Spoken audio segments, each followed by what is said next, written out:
Bismillahirrahmanirrahim. Assalamualaikum warahmatullahi wabarakatuh. Waalaikumsalam warahmatullahi wabarakatuh. Sangat berbahagia pada sore hari ini. Alhamdulillahirrahmanirrahim mendapat kesempatan untuk berbagi pengetahuan khususnya yang berhubungan dengan perspektif neuroscience. Singkat cerita, sebetulnya saya mendalami ilmu neuroscience ini adalah salah satu output karena kekalahan saya di Jambi. Karena gagal jadi ketua umum, akhirnya melakukan pelarian sebagai sekolah luar negeri. Terjebaknya di ilmu ini. Jadi saya lanjut di Jepang, di Niigata University, kemudian saya dikirim melakukan advanced training di Bologna University di Italia, terus saya lanjut doktoral dan residensi di University of California, dan akhirnya University of California angkat saya sebagai akademik staff di kampusnya Kamala Harris. Sekarang ini sangat terkenal. Jadi awalnya rencananya di Amerika juga 2 tahun aja sebelumnya, tapi ternyata karena begitu asik melakukan penelitian, melakukan riset, akhirnya lupa. Sekarang sudah 20 tahun lebih kami di sana, dan banyak karya-karya kami 5 kali publish di Nature, England Journal, dan Lancet, dan salah satunya yang paling terkenal tentang penemuan optogenik, yaitu penemuan tentang bagaimana kita mengotak-atik otak itu sendiri untuk melihat masa depan. Dan disitulah saya bermimpi dapat Nobel. Namanya mimpi kan tidak apa-apa ya, tidak perlu dihukum. Sampai sekarang mimpi itu belum hilang. Nah, aspek yang saya ingin cerita pada hari ini tentunya bukan aspek tentang perjalanan tadi, tapi menggeluti ilmu neuroscience, ilmu yang sangat jelimet dan ilmu yang sangat penting ini telah puluhan tahun. Hal yang paling menarik dari ilmu neuroscience itu, neuro itu artinya saraf sel-sel otak, science artinya ilmu, jadi ilmu tentang otak. Nah, saya berdalam di ilmu ini khususnya yang bersifat yang disebut dengan makro atau microsinaptik. Apa itu? Ini sudah mulai jelimat ya. Kalau kita berbicara tentang otak manusia, otak kita itu adalah hal yang sangat penting di mana Allah menciptakan manusia. Semua makhluk di dunia ini itu memiliki otak, makhluk hidup maksudnya. Ada manusia, ada binatang dan sebagainya. Tetapi kenapa di surat Al-Baqarah ayat 30 kita diberikan kehalifaan itu cuma kepada manusia? Berarti otak manusia berbeda dengan otak makhluk lainnya. Nah, oleh karena itu, disitulah yang membuat saya tertantang untuk belajar menggeluti sejauh ini. Dan ternyata tentu ada spesifikasi perbedaan antara otak manusia dengan otak binatang. Pertanyaan sangat simpel aja. Kalau kita lahir dari evolusi, maka seharusnya manusia itu bisa berkembang dari hanya tinggal di gua, kemudian akhirnya menemukan berbagai penemuan, dan akhirnya bisa menghasilkan bangunan kayak sekarang, dan bisa menghasilkan mengunjungi antariksa dan sebagainya. Itu evolusi daripada perkembangan otak ini. Tapi kenapa binatang? Contoh yang paling dekat adalah gorila atau primata lainnya. Dia tetap di hutan, bergantungan pohon-pohon. Otak yang lebih besar dari kita yang disebut gajah juga tetap seperti itu. Artinya ada yang spesifik di otak manusia. Ternyata di otak manusia ini, dia memiliki kemampuan yang luar biasa, di mana dia melihat bahwa seluruh otak kita ini itu mempersarati seluruh organ tubuh kita. Ada 3 sistem yang paling penting di otak ini. Pertama, sistem neurologis itu sendiri. Kemudian yang kedua, sistem yang kita sebut dengan sistem vaskularisasi atau pembuluh darah. Pembuluh darah berapa panjangnya itu? Pembuluh darah yang ada dalam tubuh kita itu panjangnya adalah 45.000 km. 2 kali keliling bumi ini. Itu pembuluh darah kita, vaskularisasinya. Kemudian yang kedua ada yang disebut dengan sistem limfatik, yang cabang-cabang pertahanan tubuh kita, imunitas kita. Kemudian yang paling penting ternyata kedua sistem ini dikontrol oleh yang disebut dengan nervous system. Oleh karena itu, sistem saraf itu sangat-sangat penting, di mana kita belajar tentang psikologi, kita belajar tentang pengetahuan, pemahaman dan sebagainya itu di ilmu ini. Ternyata itu yang membuat saya stuck, terdampar di sana sampai tidak pulang-pulang. Karena begitu mengasihkannya meneliti tentang otak itu.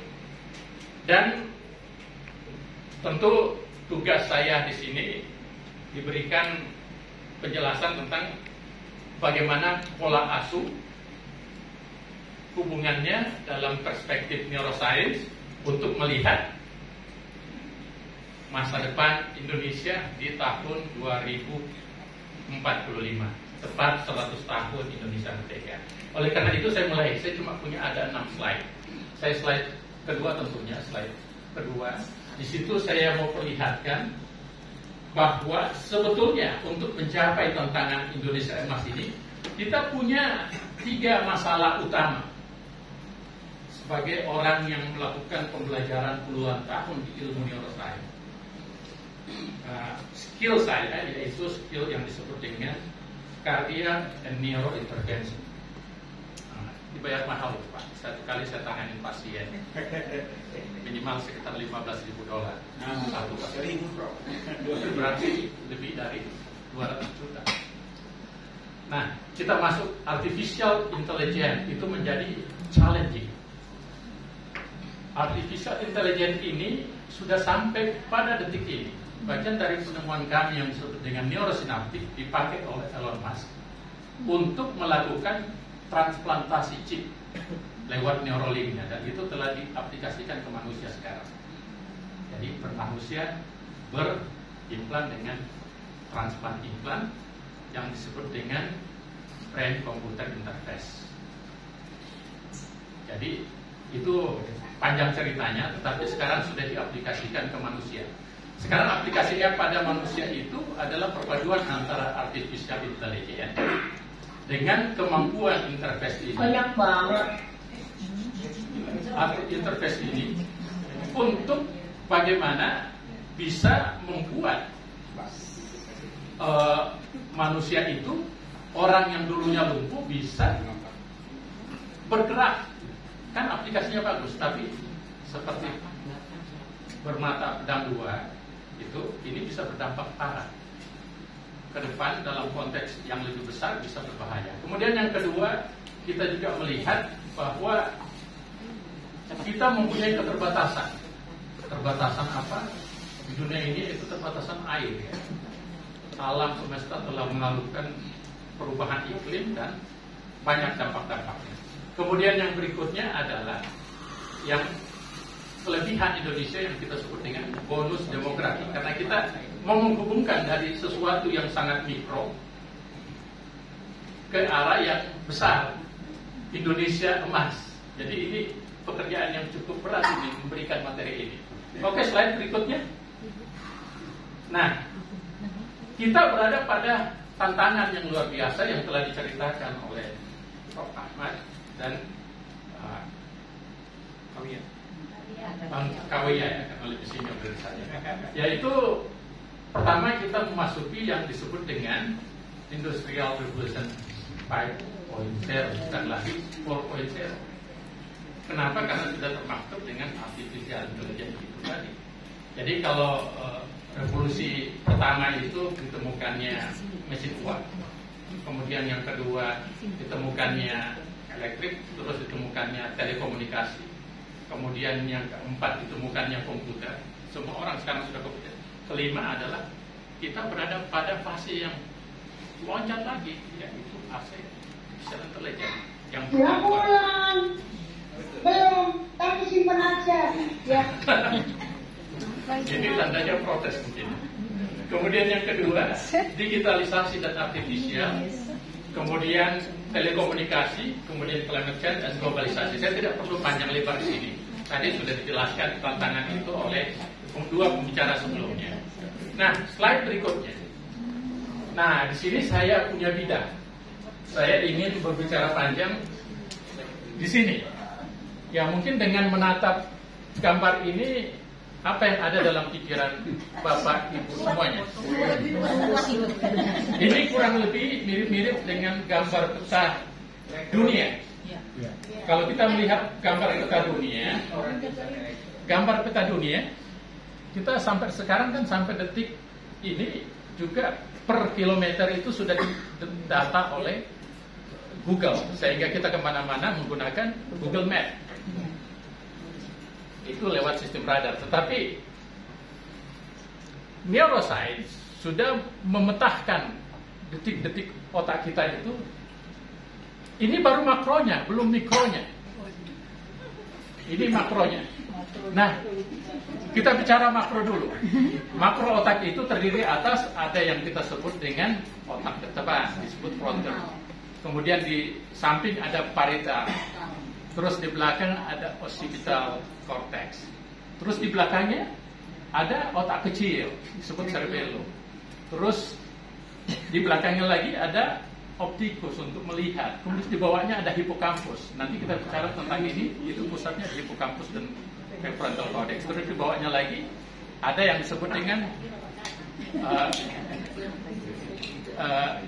ganglion base, kemudian batang otak. Terus di bawahnya ada, dan itu bercabang-cabang. Itu yang menunjukkan bagaimana peta makronya sampai kepada berhubungan dengan kidney atau ginjal, berhubungan dengan saluran cerna, berhubungan dengan semua sistem. Apa tidak saya stuck di sana karena belajarnya begitu rumit ya? Tapi sangat mengasihkan. Itu yang membuat ternyata saya sudah tinggalkan Indonesia sudah 24 tahun, saya masih merasa baru kemarin. Karena asiknya melakukan penelitian yang luar biasa ini. Nah, kita masuk kepada mikro. Setiap sel, jumlahnya sel di sistem tubuh kita itu ada jumlahnya yaitu 183 miliar. Satu sel saraf itu lebih canggih dari komputer kita, handphone kita. Dan satu sel saraf itu punya sinapsis. Namanya jumlahnya minimal 10.000, ada yang 15.000, ada 14.000. Nah, jadi kalau 183 miliar dikali dengan 10.000 lah paling minimalnya, dengan IQ terendah, kita sudah ada 1.830 triliun koneksi. Itu yang menjadi keasikan di mana melakukan riset-riset ini. Dan ternyata buah dari sinapsis itu yang menjadi penentu bagaimana cara berpikir kita, bagaimana cara bertindak kita, bagaimana pola berpikir kita, bagaimana pola tingkah laku kita, bagaimana kita memahami, dan ini akan masuk kepada yang disebut dengan pola asuh. Oke, di slide berikutnya. Nah, salah satu penemuan kami yang publish di Frontier Journal ini kita kerjasama dengan grup yang ada di Harvard Medical School, yang kita sebutkan bahwa untuk penentuan pola belajar, pola berpikir, pola bertingkah itu yang paling penting kita sebut dengan Adult Neurogenesis Modified Excitatory Octane Gyrus. Ini penemuan kami yang hubungannya dengan hipokampus kita sebagai pola bagaimana learning and memory, bagaimana kita belajar mengingat berbagai respon. Dari penemuan itu Bapak bisa cite karena ini Scopus Q1 jadi bisa dilihat ya. Kita disebut Homo sapiens itu kita bicara lah, anggap aja kita manusia, tapi dalam konteks struktur biologi kita Homo sapiens. Itu untuk belajar kan kita learning, ada memory, ada cognition, ada emosi, ada creativity. Nah, kita berbicara tentang learning, belajar. Hari ini kita belajar mendapatkan informasi. Cara belajar itu tentu kita dengar, kita lihat, kita raba, kita rasakan. Apakah itu dengan cara halus, atau dengan cara dibentak, cara dimarahi, atau bahkan cara intimidasi, itu bagian dari learning. Dari proses learning itu muncul memori. Dan memori itu letaknya di sinapsis yang saya sebutkan tadi, ribuan triliun itu. Cabang-cabang itu yang akan memegang ingatan itu. Makanya kadang bisa lupa kalau dia terlepas sinapsisnya itu. Terus masuk kepada cognition. Kita ada sintesis. Setelah kita mengingat, kita memahami, kita mensintesis kan. Apa yang kita ingat, kita itu terus kita berupaya untuk menjalankan. Oh, mungkin ini jalan lain. Itu disebut dengan cognition. Kita pengetahuan, itulah pengetahuan. Jadi kalau memori cuma hafalan. Kalau learning ya belajar, tetapi kan prosesnya. Tapi bagaimana cognition itu bisa bekerja. Dan terakhir muncul yang disebut dengan emotion. Dari cognition, pengetahuan kita itu ada. Kita dampaknya dampak positif. Emotion kita adalah emotion anti. Di situ kita bisa lihat lewat alat yang kita gunakan yang dengan context sensitive imaging, kita bisa lihat bagaimana pola gerak sistem saraf itu. Kemudian tahap berikutnya dari situ emosinya yang lain, misalnya emosinya marah karena penolakan, itu bagian dari proses itu. Dan yang terakhir muncul creativity. Nah, kreativitinya terbagi lagi dalam orang dalam kondisi tiba-tiba mau mengetahui, makanya kan ada pendidikan S1, S2, S3. Kalau S1 at least dia bisa memahami skill dengan tingkat cognition tertentu. Tapi masuk master dia sudah harus minimal dia tahu metodologi bagaimana melakukan riset. Kalau inovatif, dokter dia harus menemukan novelty, penemuan, bukan dokter honoris causa ya. Dokter yang sebenarnya dia harus. Jadi kognitif itu bukan titelnya dokter, yang penting apa yang dia temukan, sesuatu apa yang baru. Nah, tapi itu kita lihat. Nah, modelnya segitu. Jadi sistem neural network yang saya sebutkan tadi yang jumlahnya 1.800 minimal 30 triliun koneksi, itu yang networking itu. Disitulah semuanya letak. Di sini mereka tersimpan sistem learning ini. Nah, terus yang menariknya riset-riset kami itu bisa dilihat di Nature, bisa dilihat di Science, bisa di Publish, bisa di Government side. Saya punya karya ratusan Bapak Ibu. Bukan saya, kami, karena kan timnya. Nah, kemudian di situ neural synapses itu disebut plasticity. Oleh karena itu masa masuk pada slide berikutnya. Next slide, kita melihat bahwa minimal dalam membuat pola culture ataupun bagaimana output dari hasil yang panjang itu, minimal ada 3 hasil muncul. Kita berdasarkan learning, memori dengan pola belajar apapun, ada yang positif, ada yang negatif, itu akan menghasilkan pertama growth mindset. Mindset itu cara berpikir kita akan berkembang. Makanya kan anak-anak dengan orang muda dan dengan orang tua berbeda karena mengalami growth. Kita growing, kita berkembang terus. Dan ini pola tidak terjadi pada binatang. Otak binatang tidak memiliki itu.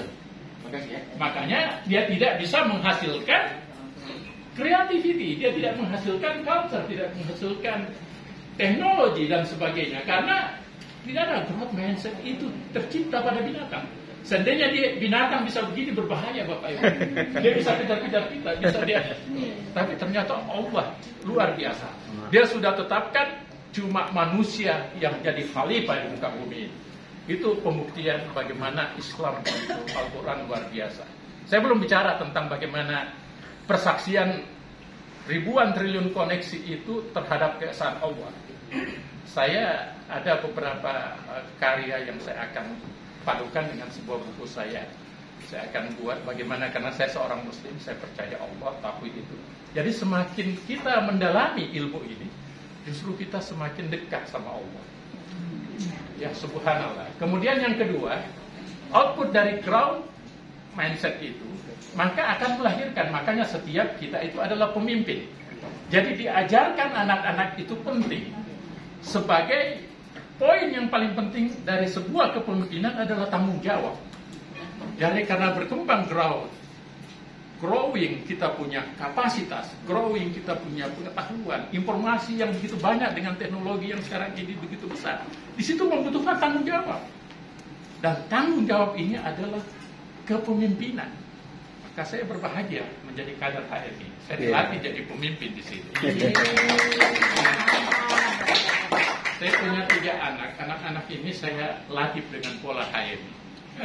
Walaupun 3-tiganya semua di Amerika. Satu di Harvard Medical School, yang kedua di Stanford University of Law School, yang ketiga doakan aja mudah-mudahan mimpinya bisa jadi presiden Amerika. Semua di Amerika. Nah, ada masuk HMI nggak?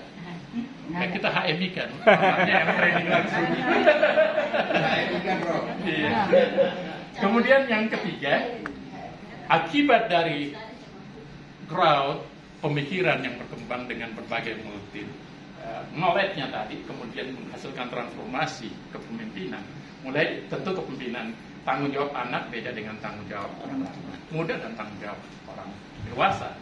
Nah itu akhirnya terjadi modernitas berpikir sebagai sebuah budaya. Jadi modernity, kita semakin modern berkembang, maju dan sebagainya. Jadi 3 pola ini semuanya berdasarkan hasil pengetahuan yang kami pelajari. Itu intinya di 3 konsep itu, antara warna hijau yang di prefrontal cortex, kemudian di parietal yang warnanya orange, kemudian sublimbic yang ada di bawah. Koneksi yang kita temukan di 3 titik itu.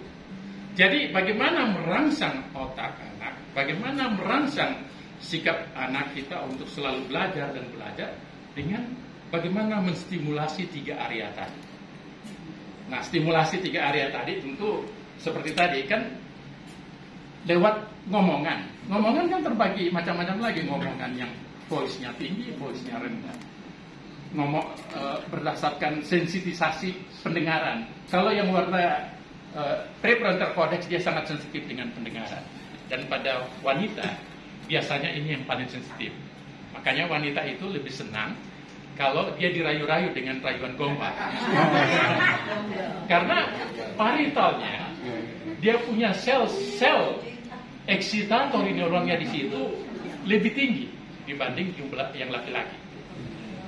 Jadi dia lebih sensitif. Tapi area yang orange tadi itu terlambat. Kemudian pada laki-laki, kalau laki-laki yang warna hijau itu lebih menonjol, motoriknya lebih menonjol. Jadi bapak ibu biasa kalau laki-laki kalau dirangsang untuk berpikir dan sebagainya, laki-laki lebih senang dengan penggunaan motorik.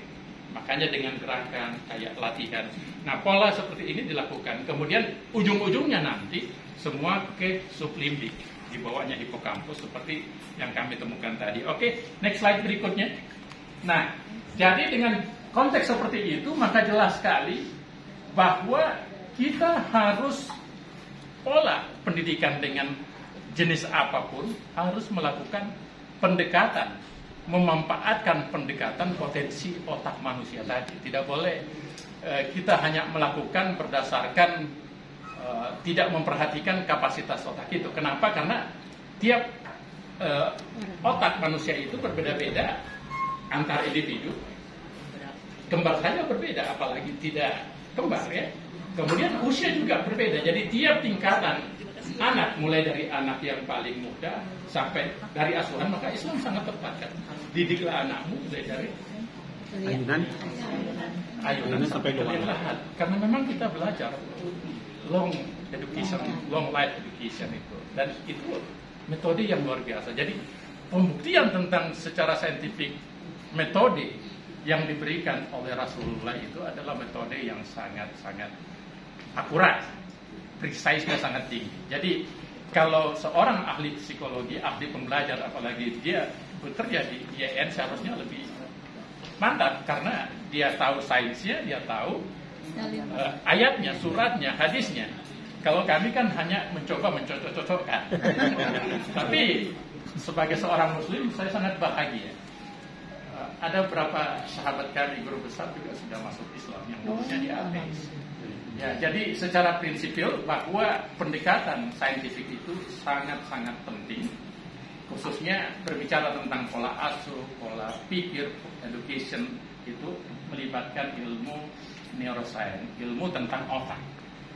Nah, walaupun keahlian spesifik saya tentunya adalah seorang dokter, tetapi kan secara spesifik saya belajar banyak dengan riset-riset tadi, bukan dari teori tetapi dari evidence, dari laboratorium to human and to the nation. Oke, kita masuk pada sudah hampir akhir dari pembicaraan saya, yaitu bahwa apa hubungannya dengan Indonesia, apa hubungannya dengan 2045, 100 tahun Indonesia merdeka. Nah, ini saya ambil dari BPS Statistik Indonesia, bahwa kita perkirakan bahwa jumlah penduduk Indonesia di tahun 2045 itu adalah mendekati 330. Kita sekarang sudah penduduk terbesar keempat di dunia. Setelah India, Cina. India sudah mengalahkan Cina jumlahnya. Kemudian Amerika dan Indonesia. Kemudian Brasil. Rusia sudah nomor ke-6. Nah, tapi kalau kita berbicara tentang ekonomi, sekarang ini kita sudah sekitar menurut International Fund dan yang disebut dengan Water Peace Prize, bahwa jumlah Indonesia itu GDP-nya sudah 3 triliun US dollar. Bukan rupiah, 3 triliun US dollar kali 16.000 berarti berapa? 45 triliun kan rupiah. Itu sudah luar biasa kalau growth domestik bruto kita. Dan kita perkirakan 5 tahun ke depan, 2029-2030, Indonesia sudah seharusnya jadi nomor 6 terbesar di dunia. Sekarang kita masih nomor 16. Kita berharap loncat menjadi nomor 6 di dunia tahun 2030. Dan kenapa? Karena kita sudah berikhtiar, kita akan meningkat sekitar 60%, jadi 5,3 triliun US dollar tiap tahun GDP kita. Dan tahun 2045 kita persiapkan menjadi 10,5 triliun. Nah, dengan asumsi bahwa Indonesia menjadi nomor 4 terbesar di dunia dari segi ekonomi. Nah, untuk sampai ke sana, kita mempersiapkan bagaimana income per kapita kita. Income per kapita Indonesia sekarang ini masih sekitar 5 ribuan dolar rata-ratanya per tahun, bukan per bulan. Kemudian untuk masuk negara maju kita membutuhkan masuk ke tahap yang disebut dengan minimal 12.500 dolar per individu per tahun. Kalau di Amerika sih sudah hampir 100.000 per tahun orang rata-ratanya. Nah, kita harapkan nanti tahun 2045 Indonesia sudah 10,5 triliun. Berarti rata-rata per kapita kita berharap Indonesia sudah lebih dari sekitar 15.000 per kapita dibagi dengan 300. Nah, untuk sampai ke sana bonus demografi sangat penting. Kenapa sangat penting? Kita lihat negara-negara kayak Jepang sudah lebih banyak orang tua sekarang. Sudah dikalahkan oleh Jerman sekarang. Kan Jepang seharusnya nomor 3 di dunia sekarang jumlah penghasilannya, tapi karena bebannya orang tuanya lebih besar, maka itu orang produktifnya akan berkurang, sehingga membayar asuransi ke orang tua, sehingga kan menurun dia punya GDP-nya, maka dikalahkan oleh Jerman. Nah, tapi negara-negara lain, misalnya domus demografi tidak seperti Indonesia. Kita bayangin, kita lebih 50% kita punya jumlah orang yang berusia produktif. Dan kita pikirkan sekitar tahun 2045 jumlah penduduk yang produktif itu hampir 60%. Jadi kalau dia 60% dengan penghasilan rata-rata yang bagus, dengan artinya layak pekerjaan dan sebagainya, tentu dia akan memproduksi hasil yang bagus kepada pemerintahan, sehingga negara kita akan masuk ke negara maju.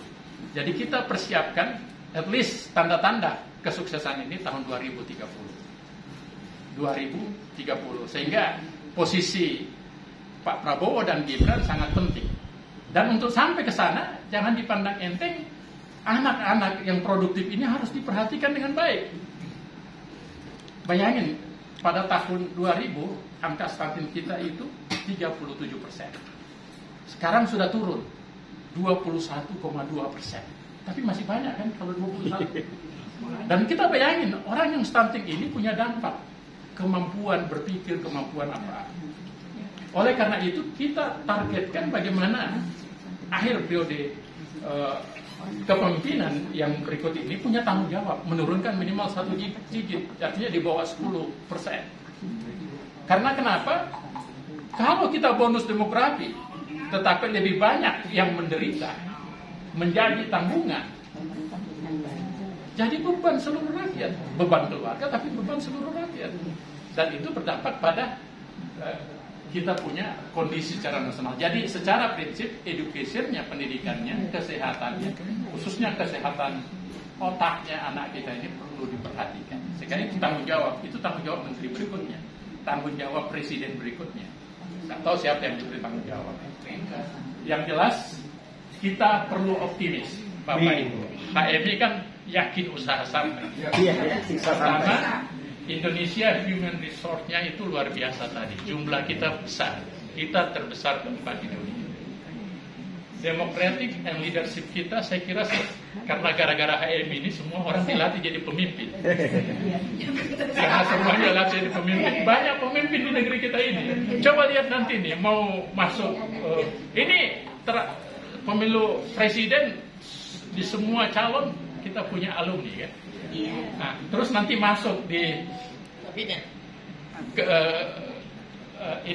pemilu kader daerah. Akhir saya yakin sekitar 60% itu kader HMI bertahun. Jadi gubernur, jadi bupati, jadi wakil dan sebagainya. Itu kita tidak kekurangan pemimpin. Itu kelebihannya Indonesia. Wajar kita optimis. Kemudian advanced teknologi yang berkembang. Kita tidak ketinggalan banget, Bapak Ibu. Indonesia apa yang ada di Amerika, apa ada yang di negara maju, semuanya sudah ada di negeri kita. Negeri kita juga tidak kekurangan orang-orang pintar, banyak. Jumlah orang-orang kita bicara yang selevel manajer, punya pendidikan doktor, yang diaspora saja itu 7.000-an. Salah satunya manusia yang disebut Taruna Ikra. Dari 7.000. Banyak kan?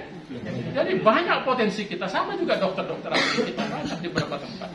Makanya saya setuju bagaimana yang disebut dengan dokter asing itu masuk ke Indonesia. Kenapa harus takut? Kita dokter Indonesia tidak perlu takut bersaing.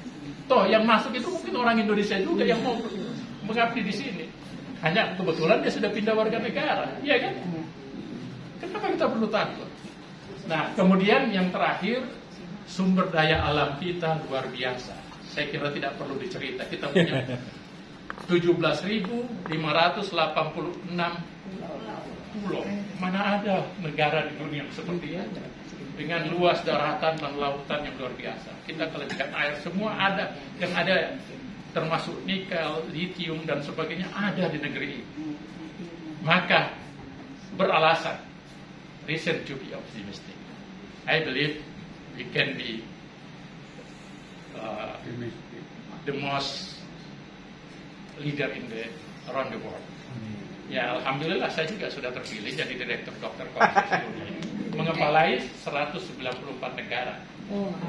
Jadi tidak perlu takut, Indonesia bisa jadi pemimpin dunia. Amin. Saya kira itu saya punya sampai mudah-mudahan bisa bermanfaat. Kita diskusi.